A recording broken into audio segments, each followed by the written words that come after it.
Basically, we would like to discuss with a current affair regarding to Hong Kong's electoral reform. Maybe we can start with why is it necessary to improve Hong Kong's electoral system? I think it's very important to understand that every democracy goes through, especially an early democracy, goes through a process of improvement.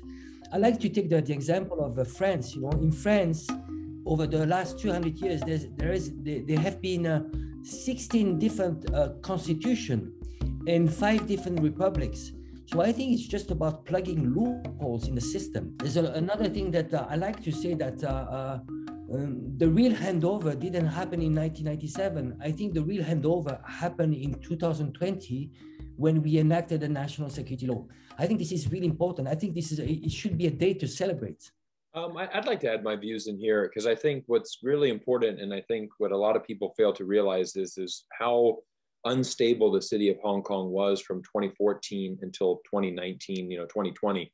There's a really difficult period. I was living in Hong Kong in 2014 when the umbrella movement came, and that was a very peaceful protest. But things started to really escalate, and that was obviously the precursor to what was going to happen, further down the line.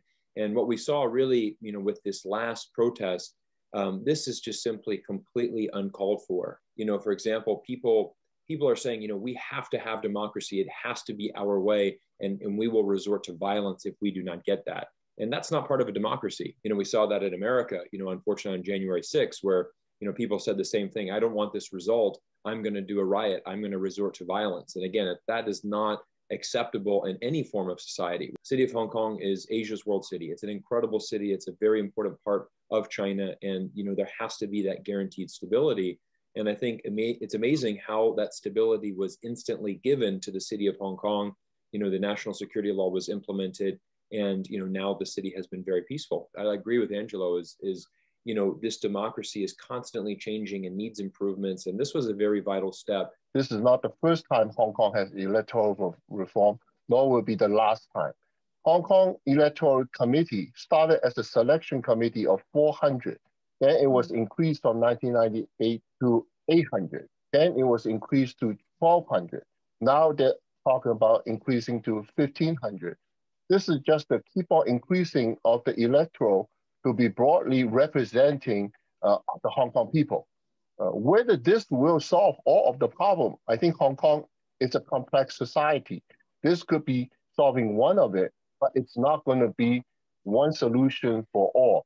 So I think that this is just part of the ongoing process. So I think there's a recent research on the election reform, which is very interesting. I found it on this morning. It says it's a 4-nation Pew Research Center survey conducted in November and December of 2020. It found that roughly 2/3 of the adults in France and US, as well as half of those in the UK, believe their political system needs a major change. And why do you think people are not very happy with their political system right now?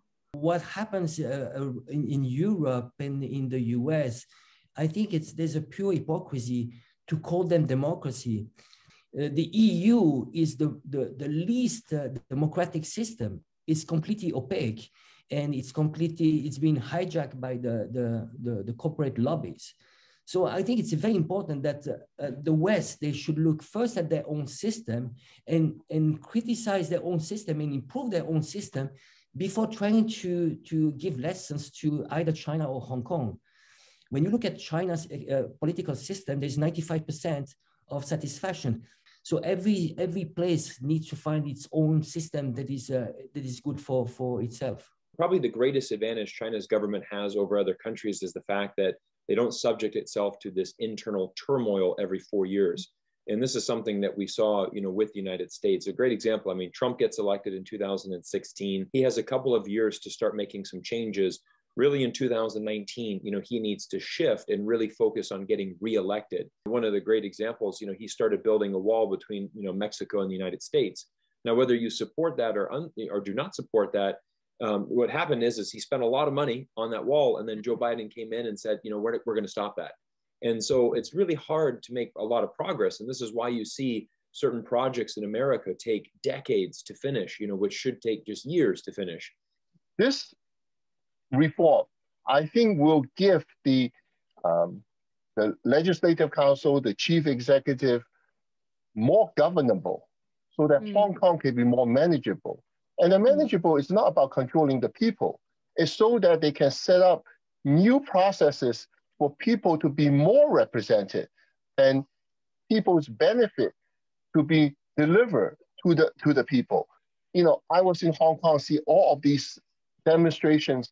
Ambulance cannot go to pick up old ladies to go to hospitals and all kind of tragic things that happen. It's not for immediate, but for the longer term, so the government can be more governed better. So it seems like every country needs to have their own democracy system, but in Hong Kong situation, sort of, we have like a lot of pointing fingers from different countries to say, well, this is what you need to do. So how can we balance on that?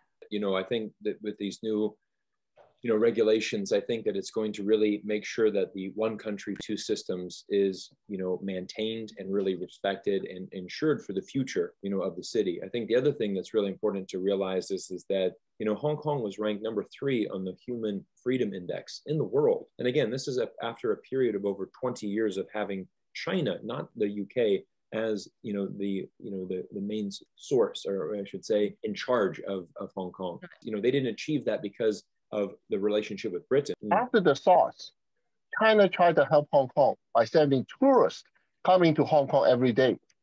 What do the Hong Kong people do? They complain, or the milk powder is bought up by the Chinese people, from mainland China. Hey, this is Hong Kong, you're a free port. If this month you're shortage of milk powder, why can't you bring in more next month?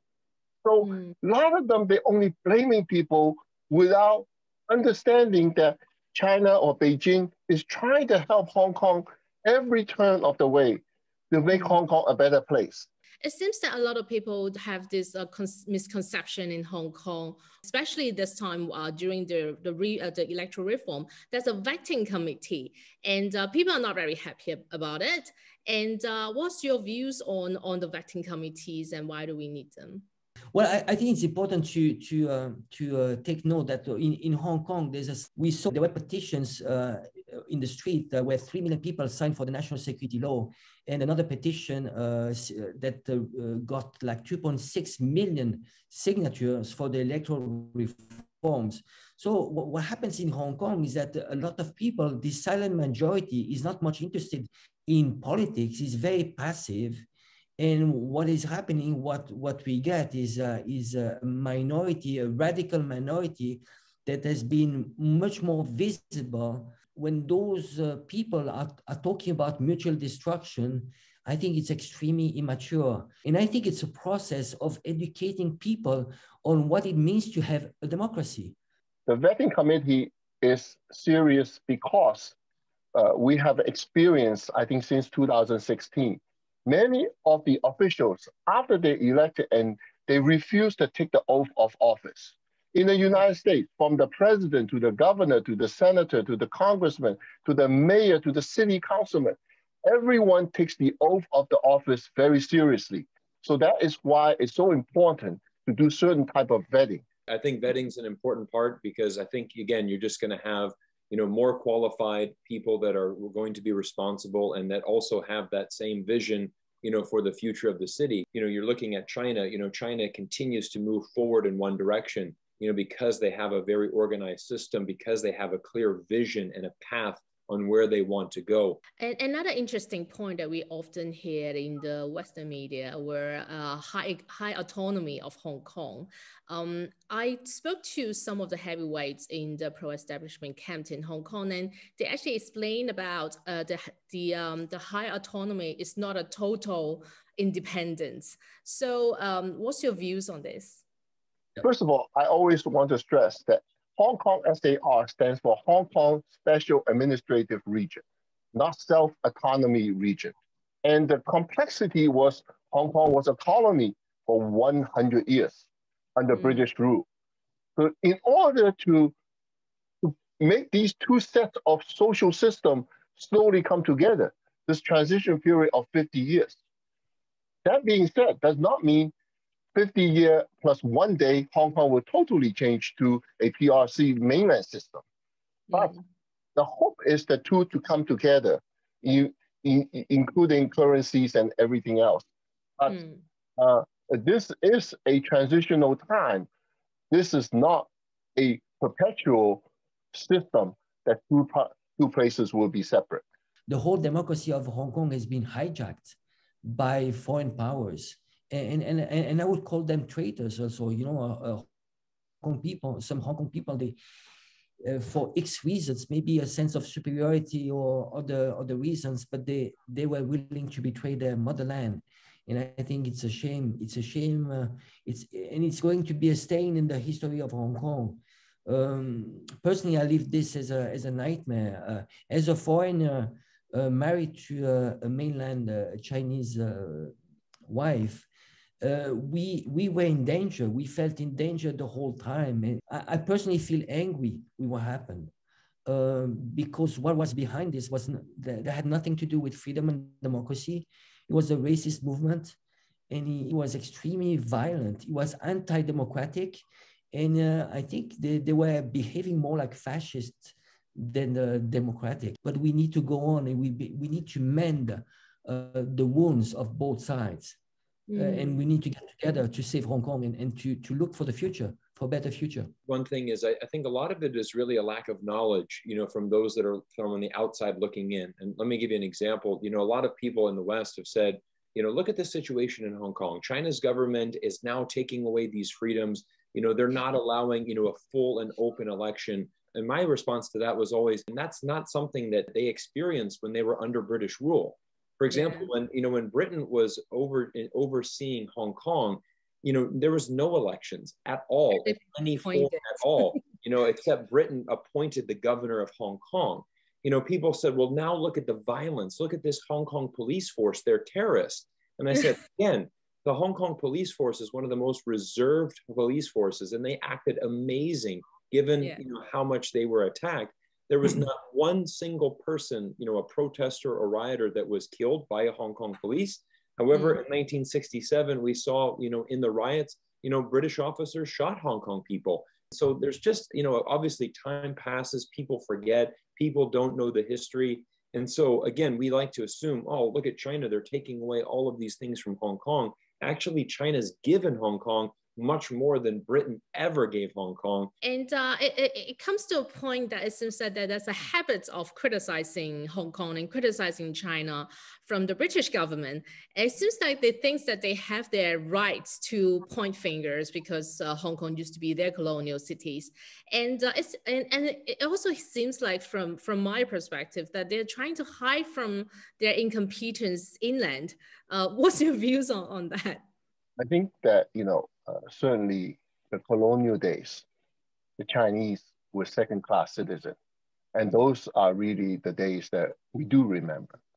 I do think that my friends and so forth, we have put a lot of blame on the foreign influence. Is there foreign influence? Of course there is foreign influence. But that in itself cannot be the excuse for the Hong Kong government just because there's foreign influence. They have to counter that influence. Secondly is, I do think the establishment of the national security law helped stabilize Hong Kong. I always say that if the traffic cops do not give out tickets, most people will be violating traffic rules, speedings and so forth, and a lot of accidents will be happening. You do need to have rules in the society. Yes, I agree with Cyrus, what he said just before. Education is a big problem. I think there's a generation divide. If we noticed, it was basically you had parents, a generation of parents older in their 30s, 40s. They had experienced Hong Kong under British rule, and you had the younger generation which had no clue about the history. They don't know about there was an ordinance called the Peak Ordinance where Chinese could not go to the Peak, so. Can you imagine what a shame for this generation, a shame for their parents and for their ancestors when they're waving foreign flags? I mean, you are hitting yourself on the foot. You can watch Hollywood movies, You can have Nike shoes, but at the end of the day, you have roots and there's history, and you cannot deny this. When you have, the Hong Kong youth, holding up British flags, and it's like, or American flags, please come and liberate us. They just don't have any knowledge of the history. It wasn't the glory days for many Hong Kong people, during the British occupation. And again, if you really want to understand, to go full circle, study the history. I think that many countries like the UK and the United States have voiced their support for the opposition in Hong Kong. And for those who want to support them, please let them come to your country. The BNO, while it is supposed to be a passport, it's really a glorified 6-month extension visa. It does not allow you to have a social benefit. It does not treat you as a citizen. Of how many laws that the US Congress wrote last year, over 300 of them were against China. But how many of them they do it for the United States themselves? Only 100 about infrastructure, only 100 about health, and then 100 about education. So they wrote more laws to criticize China than to try to constructively doing things for themselves. So anyway, this is just irony.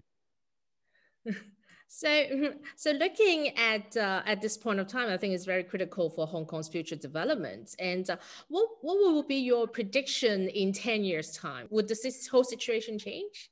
I personally think that there will be more investment from the mainland companies investing to Hong Kong. I mean, especially now that the situation is much more stable in Hong Kong. And again, what China wants for Hong Kong is actually to maintain the way it is, because it's for China, it's important. At the beginning, I think the idea of one country, two system was to be able to show Taiwan that the one country, two system could work. And I think it's very important. It's a primordial objective for China to make sure that it's a successful experiment. I'm very optimistic. Like I mentioned before, I think the stock market's a great example of how, it is so valuable, because it gives, mainland investors an opportunity to, be involved in international exchange. I think, Hong Kong is always going to be a very desirable place to live. Again, it's an incredible city. I think this really does ensure that the future of the city is going to be maintained. And I know personally many friends that were, celebrating with champagne bottles when the national security law was passed. I think right now the stage is right, but it's up to the Hong Kong people, whether Hong Kong people want to take advantage of this or not. And I also want to say, do not underestimate the opposition. After Occupy Central, everybody say, oh, they go away, this is it. No, they're planning. They're planning for the next wave. So, they're going to attend all of these seminars all over the world, how to go create more trouble. So do not underestimate, you think this is going away just by arresting 50 people and these people go. No, there's more coming. If the Hong Kong people take advantage of this situation, they will show the strength, and they are the sunshine, they are the light, then that will take out the viruses of the city, including these political viruses. Some have claimed that the coming electoral reform will sort of further compress the existence space for those pan-democrats in the LegCo, and I wonder what your take is on this. It's up to the people. That's why I'm saying, when the news media is responsible, and when you have the education right, the teachers right, then the people will go along this way. Every electoral reform in every country, somebody think they have an advantage or somebody think there's a disadvantage. Sometimes it turns out not to be the case at all. So I think it's really about the Hong Kong people. Yes, I think it's interesting that they had interesting slogans. I mean, a full contradiction. They were calling for a revolution of all times. And I just wish they could cross the border and just go to Shenzhen and to mainland China to see that the real revolution is happening right now in mainland China. It's just amazing if they only had the experience. And so the real revolution is not what they were looking for. This was this destruction and chaos. It was anarchy. I'm totally involved in the 2019 rioting because I'm basically one of their targets. My photos and my personal information were all online and sticking on the walls, on the streets and stuff like that. So I've been through that, and I understand fully why this reform is totally necessary. I think the national security law implementation actually helps to solve that problem, but it didn't solve the core issues that people are promoting violence, people are promoting independence. We're using the system loopholes to try to enter the system. So I think that's why this reform is very important. So I think thank you for your time today, this morning. Thank you. Thank you so much, everybody. Thank you. Bye-bye.